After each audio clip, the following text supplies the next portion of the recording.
Everyone, आज के video में हम लोग बहुत ही जल्दी नॉर्मल, यूनिफॉर्म और एक्सपोनेंशियल डिस्ट्रीब्यूशन का रिवीजन करने वाले हैं गेट जैसे एग्जामिनेशनों के लिए। तो चलिए स्टार्ट करते हैं। तो होता क्या है, हम लोगों को किस टाइप के क्वेश्चन मिलेंगे। हम लोगों को पीडीएफ दिया जाएगा, प्रोबेबिलिटी डिस्ट्रीब्यूशन फंक्शन। ठीक है, प्रोबेबिलिटी डिस्ट्रीब्यूशन फंक्शन दिया जाएगा और ये फंक्शन कुछ भी हो सकता है। ये फंक्शन कुछ भी हो सकता है। अब जैसे यहाँ पर मैंने एक रैंडमली कुछ भी फंक्शन डिफाइन कर दिया है, 0 से 5 इंटरवल के बीच में कुछ भी लिख दिया है। ठीक है, अब सबसे इम्पॉर्टेंट पीडीएफ की जो प्रॉपर्टी हम लोगों को ध्यान रखने वाली है वो ये है कि माइनस इन्फिनिटी से infinity f x d x equal to 1 होता है। ठीक है, अगर अब ये फंक्शन में जब हम लोग इस फंक्शन में जब हम लोग ये वाली प्रॉपर्टी अप्लाई करते हैं तो ये 1 के बराबर होना चाहिए ना।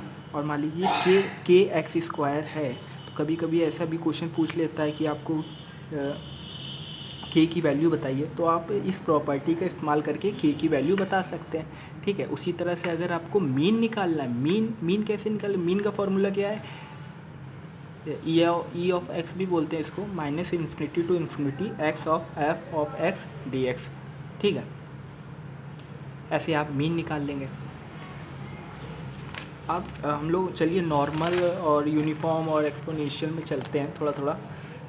नॉर्मल, अगर आप देखें नॉर्मल डिस्ट्रीब्यूशन का फंक्शन क्या होता है। अभी जैसे मैंने अभी मैंने ये रैंडमली फंक्शन बताया था, कुछ भी फंक्शन था। अब ये नॉर्मल डिस्ट्रीब्यूशन में फंक्शन पहले से डिफाइन होता है। ये आप इसका फंक्शन देख लीजिए, यूनिफॉर्म का फंक्शन ये होता है और एक्सपोनेंशियल का फंक्शन ये होता है। ठीक है, ये आपको पता होना चाहिए। ठीक है, ये आपको पता है। आप मान लीजिए तो ये क्या प्रोबेबिलिटी डिस्ट्रीब्यूशन फंक्शन है। ठीक है, एक्स एक्सिस में हम लोगों का रैंडम वेरिएबल चलता है। ठीक है, और वाई एक्सिस हम लोगों का पूरा बताती है इसकी क्या क्या प्रोबेबिलिटी है। ठीक है, तो इसका जो कर्व होता है ये बेल शेप होता है, बेल शेप कर्व होता है। ठीक है, अब अगर हम लोग नॉर्मल डिस्ट्रीब्यूशन की बात करें तो ये म्यू के अबाउट सिमेट्रिक होता है। मैं आपको एक्सप्लेन करता हूँ। अगर हम नॉर्मल डिस्ट्रीब्यूशन की बात कर रहे हैं तो curve is symmetric about mean. ठीक है, अब ये जैसे कि हम लोगों ने देखा कि म्यू के अबाउट सिमेट्रिक है। अब म्यू ज़रूरी नहीं हर बार जीरो हो, सही बात है। म्यू हमारा मीन, और मीन हमेशा जीरो हो ज़रूरी नहीं है। और अगर जीरो नहीं हो के कुछ ऐसा हुआ तो हम लोगों का कर्व आप देख रहे हैं, कि मतलब इक्वली, मतलब जितनी डिस्टेंस एक, मतलब डिस्टेंस बराबर नहीं है ना, डिस्टेंस बराबर नहीं है, तभी एक variable, random variable Z introduce होता है।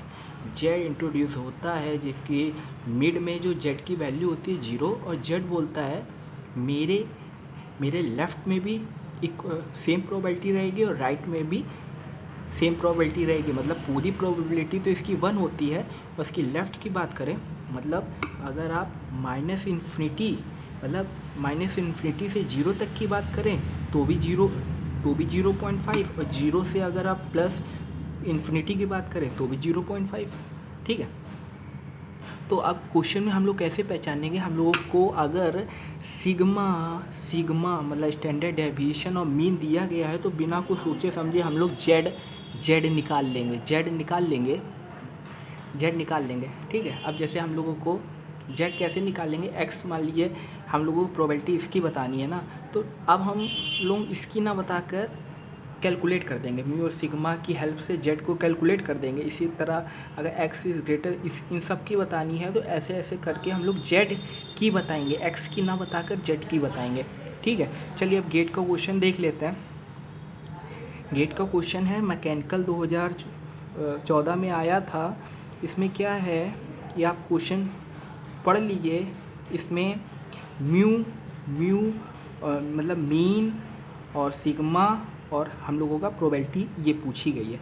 ठीक है, अब जो भी ये प्रोबेबिलिटी पूछी गई थी हमने इसको जेड में कैलकुलेट करा, और जब जेड से हम लोगों ने जानने की कोशिश करी कि कौन सी प्रोबेबिलिटी चाहिए, तो probability of Z is greater than zero. अब जीरो से बड़ी तो मैंने आपको बताया था कि जीरो से बड़ी मतलब ये राइट है, मतलब जीरो से पूरा पॉजिटिव इनफाइनाइट जा रहा है तो ये 0.5 क्योंकि बराबर होती है, ठीक है। वही बात है कि अगर आपको म्यू और सिग्मा जैसे दिखाई दे तो आप एक्स को जेड में कैलकुलेट कर दिएगा इस फॉर्मूले की मदद से, ठीक है। दूसरा क्वेश्चन है कि आपको दो रैंडम वेरिएबल दिए थे एक्स और वाई दिए थे, मीन वेरिएंस सबका दिया था, ठीक है। अब हम लोगों को ये भी गिवन था और अब हम पूछा था स्टैंडर्ड डेविएशन ऑफ वाई, ठीक है। तो कैसे किया हम लोगों ने, वही मैंने बताया, एक्स को जेड में कैलकुलेट कर दिया। जब फाइनल एक्सप्रेशन हम लोगों का ये आया।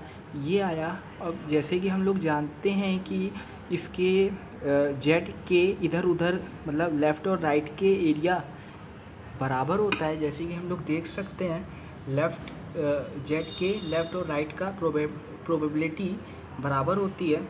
तो इसको हम लोग ये जानते हैं कि इसका मतलब अगर probability of Z is less than और इक्वल टू -1 है तो ये जेड इज़ ग्रेटर देन और इक्वल के बराबर होगी ना।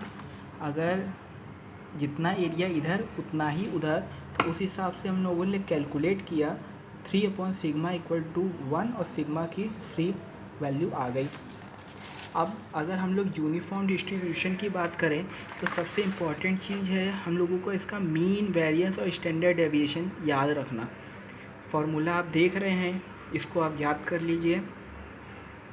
उसके बाद ये क्वेश्चन आया था इंस्ट्रूमेंटल गेट 2008 में, इसमें आपको वेरिएंस बताना था। वेरिएंस को फार्मूले में मैंने वैल्यू बी और ए की रख दी और ये वेरिएंस हम लोगों का आ गया, ठीक है।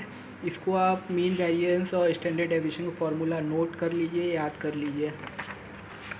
उसके बाद बात कर लेते हैं एक्सपोनेंशियल डिस्ट्रीब्यूशन की। आप मीन, वेरिएंस और स्टैंडर्ड डेविएशन देख रहे हैं। इसका मीन जो होता है 1/λ होता है, वेरिएंस जो होता है 1/λ² होता है, स्टैंडर्ड डेविएशन 1/λ होता है। जब हम लोगों को इस क्वेश्चन की अगर हम लोग बात करें, आप लोग पढ़ लीजिएगा। जब मीन हम लोगों को पता है इसमें कि मीन बराबर 1/λ होता है और लैम्डा की वैल्यू यहाँ पर हम लोगों को लैम्डा की वैल्यू निकालेंगे। लैम्डा की वैल्यू कैसे निकालेंगे, हम लोगों को क्या पता है, यहाँ पर हम लोगों को यहाँ पर मीन पता है तो लैम्डा इक्वल टू 1/3 कर देंगे, तो मतलब लैम्डा की वैल्यू 1/3 आ जाएगी ना, क्योंकि यहाँ पर हम लोगों को मीन पता है, मीन है 3, तो लैम्डा की वैल्यू 1/3 आ जाएगी। ये हम लोगों को फंक्शन कैलकुलेट कर लेंगे। अब प्रोबेबिलिटी हम लोगों को क्या बतानी है, लेस देन 3 मिनट, तो 0 से 3 और इसी फंक्शन को हम लोग इंटीग्रेट कर देंगे, हम लोगों का प्रोबेबिलिटी आ जाएगी। तो इसमें याद रखने वाली बात क्या है, पहले तो आपको इन सब का फंक्शन पता होना चाहिए। नॉर्मल डिस्ट्रीब्यूशन का फंक्शन ये है, यूनिफॉर्म का ये है, एक्सपोनेंशियल का ये है। उसके बाद यूनिफॉर्म डिस्ट्रीब्यूशन का मीन, वेरिएंस और स्टैंडर्ड डेविएशन का फार्मूला पता होना चाहिए। उसके बाद एक्सपोनेंशियल में भी मीन, वेरिएंस, स्टैंडर्ड डेविएशन और फंक्शन तो आपको पता ही होना चाहिए कि एक्सपोनेंशियल का फंक्शन क्या होता है। तो मिलते हैं अगले वीडियो में कुछ और गेट के इम्पॉर्टेंट टॉपिक्स के साथ। Till then thank you and good luck.